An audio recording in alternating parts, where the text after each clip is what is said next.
Le roi du clash, Booba, est de retour, comme si ça faisait longtemps. Apparemment, il aurait clashé sur Twitter deux journalistes hip-hop, des stars dans leur domaine, et Twitter s'enflamme. Let's go, c'est parti.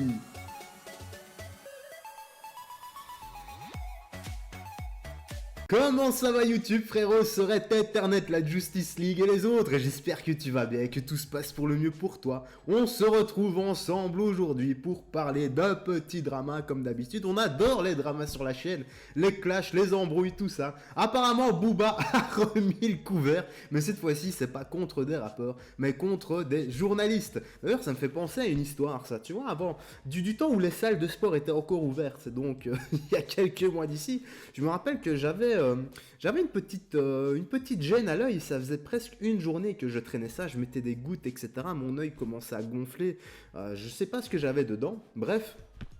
Et à un moment, j'étais dans ma salle de sport, vu que je suis gérant d'une salle de sport avec 3-4 autres personnes. Je sais même plus d'ailleurs, ça fait tellement longtemps. Et il y a eu une embrouille qui se passait au loin et ça commençait à gueuler entre deux ou trois membres. Donc moi, j'y vais, tu sais, avec les pieds de plomb et tout, j'arrive et je fais « Oh les gars, s'il vous plaît, on vous entend jusqu'à l'autre bout de la salle, arrêtez de gueuler, j'ai mal à l'œil !» Honnêtement, ils n'ont rien compris du tout, ils ont tous les trois bugué en se demandant quoi. Bon, je ne sais absolument pas pourquoi je te raconte ça. C'est pour ça qu'on va commencer ce qui nous intéresse ici tout de suite. Cela dit, 8 février, Booba était de nouveau en tête des tendances sur Twitter avec plus de 49 000 tweets échangés sur le sujet en cause de nouveaux clashs initiés par le rappeur. Sa marque de fabrique. Il sait comment fonctionnent les choses et il en joue. Et tu sais quoi, Booba, rien que pour ça, moi je te donne totalement raison. Si ça fonctionne, continue. Mais le truc, c'est que tu commences à avoir un certain âge. Donc, essaie un peu d'éduquer la jeunesse plutôt que de leur montrer qu'on réussit à travers le clash.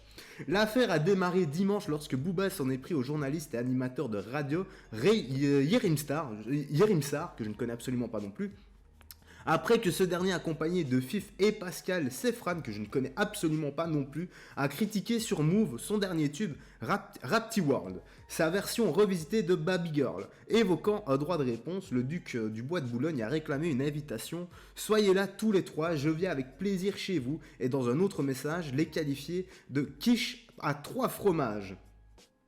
Sympa, voilà, sympa, on va dire, c'est original pour une fois, voilà. Je crois que cette insulte est à la hauteur de tes rimes, de ton album, etc.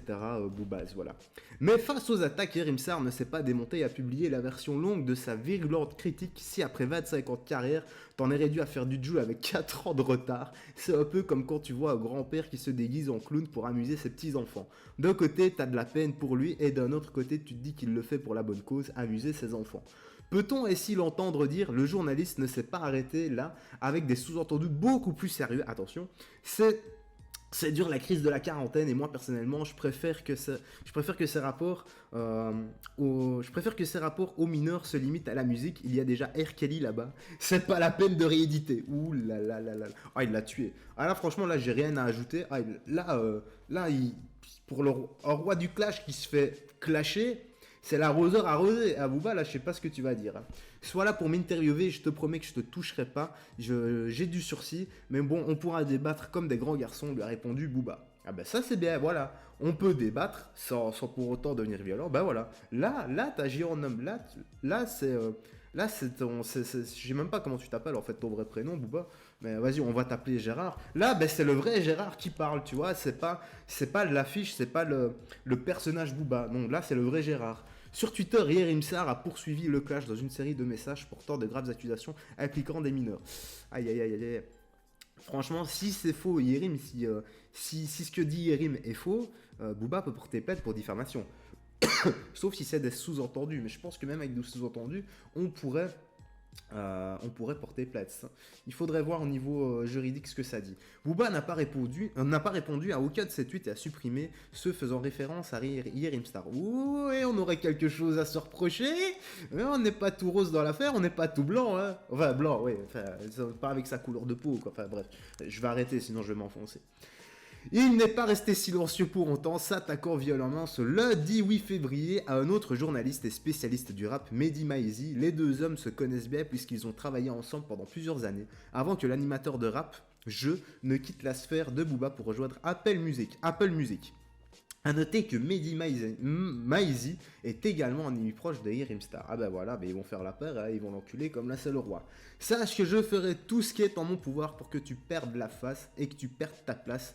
Ça reprendra du temps, ça prendra le temps que ça prendra. Je te suivrai, je te détruirai, menace-t-il dans un tweet accompagné d'une photo de Mehdi Maizi avec son épouse.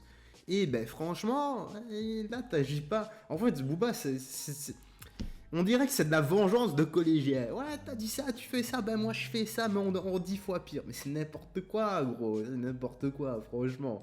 Dans un autre post, Booba a partagé une capture d'un message envoyé par le journaliste à Anne Cibrun. Mais il y a des noms, je sais même pas c'est qui, je ne mets pas de visage sur un nom là. Je sais même pas c'est quoi ce bordel. La manageuse du rappeur dans lequel il se plaît de voir une photo de sa femme publiée sur les réseaux sociaux. Je suis sur tes côtes à vie. Souligne le duc, visiblement satisfait de faire à nouveau l'objet d'un buzz. Bah voilà, je crois que c'est ce qu'il cherchait. C'est exactement ce qu'il cherche, il sait comment faire le taf. Et il sait ce qui fonctionne, il sait comment faire parler de lui et qui reste souvent en tendance. Et voilà, bah, rien que pour ça, franchement c'est un côté que j'apprécie, mais le côté que j'apprécie moins c'est encore une fois pour le clash. Tu penses que Kanye a appelé Anne Cibrun ou pas? J'ai rien dit sur ta femme, j'en ai même pas parlé, elle est jolie en plus. Stabilise frérot en tout cas, je suis sur tes côtes à vie. Puis il y a le petit signe de One Piece là. Ok, Booba vient de publier une photo de ma femme sur Twitter pour rien du tout, c'est fou là, sérieux. Tu peux appeler Cop si tu le souhaites, je pense que tu as son numéro, ou lui envoyer une lettre d'avocat si tu préfères. Bon, que dire que de toute cette histoire? Mais j'ai rien compris, je ne comprends absolument rien, je m'en tartine les boules à l'ovomaltine de tout ça. Et bah dis-moi dans l'espace commentaire si toi aussi tu t'en carres l'oignon de ces histoires à la con. Pourquoi est-ce que je fais ça? Bah parce que j'aime me mêler des choses qui ne me regardent absolument pas. Allez, c'est sur ces belles paroles que la vidéo se termine. Peace, frérot, à la prochaine et fais gaffe à toi. Salut.